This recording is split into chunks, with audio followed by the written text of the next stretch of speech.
Hello' guys, আজি যাবলৈ হৈছোঁ শিৱসাগৰৰ শিৱ মন্দিৰলৈ। চ' আমি ট্ৰেইনৰ কাৰণে ৱেইট কৰি আছোঁ। ফাইনেলি ট্ৰেইন আহি পাই গ'ল আৰু আমিও শিৱসাগৰ আহি পাই গ'লোঁ।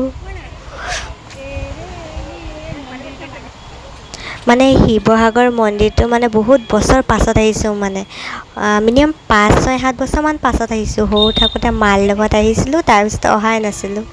চ' মনটো ভাল লাগি গৈছে। তাৰপিছত বাহিৰত চেণ্ডেল খুলি সেৱা জনাই ভিতৰলৈ সোমাই আহিলোঁ। পিছে মই অকলে অহা নাই, লগত মোৰ আইতা আৰু লগৰ এজনী আহিছে। মা অহাৰ কথা আছিলে, বাট কিবা এটা প্ৰব্লেমৰ কাৰণে আহিব পৰা নাই। বাহিৰত ঘণ্টিটো বজাই ভিতৰলৈ সোমাই আহিলোঁ।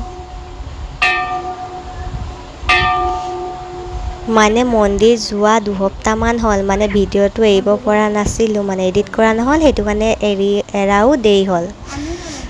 তো পানী চানী ঢালি পূজা চূজা কৰি ল'লোঁ।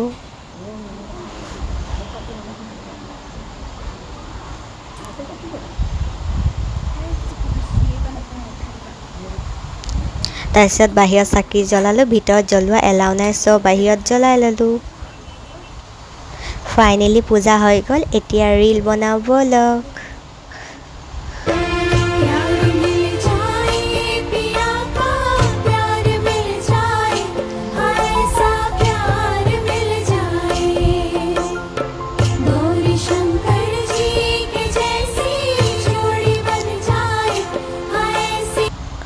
আমি তলাতল ঘৰটো গৈছিলোঁ, বাট ভিডিঅ' কৰা নহ'ল, সেইটো কাৰণে চৰি। আজিৰ কাৰণে বাই বাই।